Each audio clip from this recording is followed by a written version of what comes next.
कुछ कहानियां वक्त के साथ बदल जाती हैं, लेकिन कुछ कहानियां वक्त को ही बदल देती हैं। लव बस भी एक ऐसी ही कहानी है। तो स्टोरी स्टार्ट होती है 18 इयर्स ओल्ड किम जीवू से, जो अपनी इस 18 साल जिंदगी में कई लड़कों को डेट करने की कोशिश कर चुकी होती है, लेकिन हर मर्तबा एंड एक ही होता है, रिजेक्शन। इतनी बार रिजेक्ट होने के बावजूद भी वो अपने नए हाई स्कूल क्रश सेयोंगजन के रिप्लाई का इंतजार कर रही होती है, जिसने उसका मैसेज 2 दिन से देखा तक नहीं होता। वो अपनी दोस्तों के साथ बैठी अपनी इसी 18 साल की स्टूपिड लाइफ के बारे में सोच रही होती है कि उसकी दोस्त ने उसे समझाते हुए कहती है कि जितनी दफा तुम रिजेक्ट हो चुकी हो, अब तुम्हें अपने स्टैंडर्ड थोड़े लो कर लेने चाहिए, वगैरह वगैरह। लेकिन किम जी वो ये सारी बातें सुनकर उदास हो जाती है और वहाँ से चली जाती है। स्कूल की छत पर बैठी इसे सेयोंगजन की चैट खोलकर उसके रिप्लाई का इंतजार कर रही होती है कि उसी वक्त सेयोंगजन का रिप्लाई आ जाता है।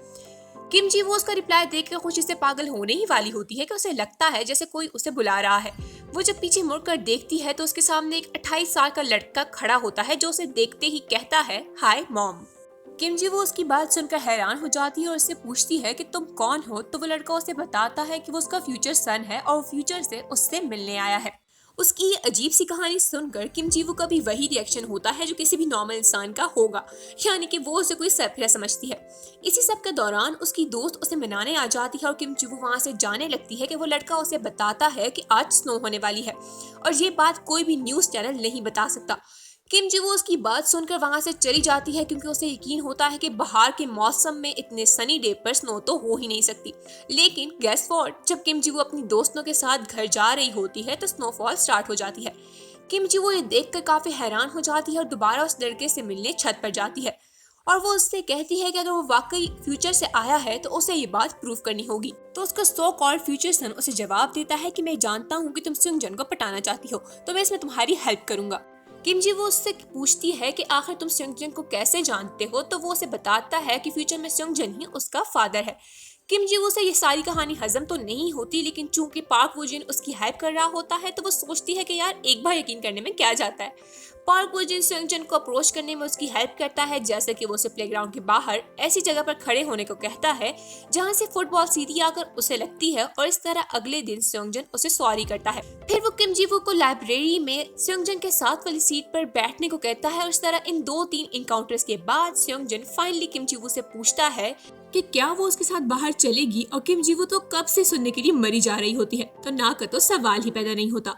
तो इस तरह वो सेयोंगजन के साथ डेट पर चली जाती है, लेकिन वो अपनी डेट के दौरान एक हाई स्कूल के लड़के को देखकर हैरान रह जाती है, जिसकी शक्ल बिल्कुल पार्क वो जिन जैसी होती है, और यहीं से उसे पार्क वो जिन पर शक हो जाता है। क्योंकि अगर ये मान भी लिया जाए कि वो किम जी वो का फ्यूचर सन है, तो भी उसे किम जी वो के पास में किम जी वो का एज फेलो नहीं होना चाहिए। दूसरी तरफ पार्क वो जिन अपनी स्टोरी हमें बताते हुए कहता है कि ये बात सच है कि वो फ्यूचर से आया है, लेकिन वो किम जी वो का फ्यूचर सन नहीं बल्कि फ्यूचर हस्बैंड है। फिर हमें फ्लैशबैक में दिखाया जाता है किम जी वो पार्क वो जिन बहुत हंसी खुशी साथ रह रहे होते हैं कि अचानक से पता नहीं ऐसा क्या होता है, किम जी वो उससे कहती है कि मुझे तुमसे मिलने पर पछतावा होता है।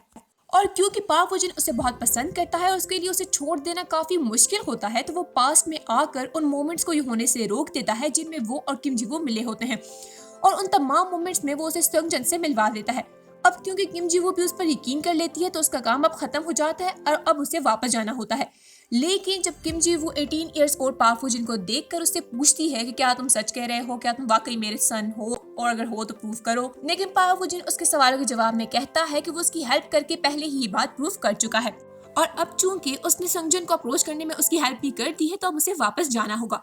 वो जाने के लिए जैसे ही आगे बढ़ता है तो किम जी वो उससे कहती है कि क्या वो 18 इयर्स ओल्ड पार्क वो जिन से मिल ले। उसकी बात सुनकर पार्क वो जिन पीछे मुड़ता है और उससे कहता है कि तुमने अब तक मेरी हर बात मानी है और फायदे में रही हो, तो तुम आखिरी दफा मेरी एक बात मान लो और मुझसे वादा करो कि तुम उससे कभी नहीं मिलोगी, वरना तुम्हें नुकसान उठाना पड़ेगा।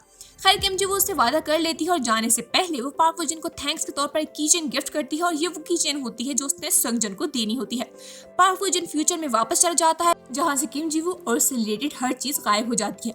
लेकिन दूसरी तरफ किम जी वो उसे अपने ज़हन से निकाल नहीं पा रही होती, तो आखिरकार वो अपना वादा तोड़ने का फैसला करती है और उस शॉप पर जाती है जहाँ एक बार पहले भी उसकी फ्रेंड्स ने 18 इयर्स ओल्ड पार्क वो जिन को देखा होता है।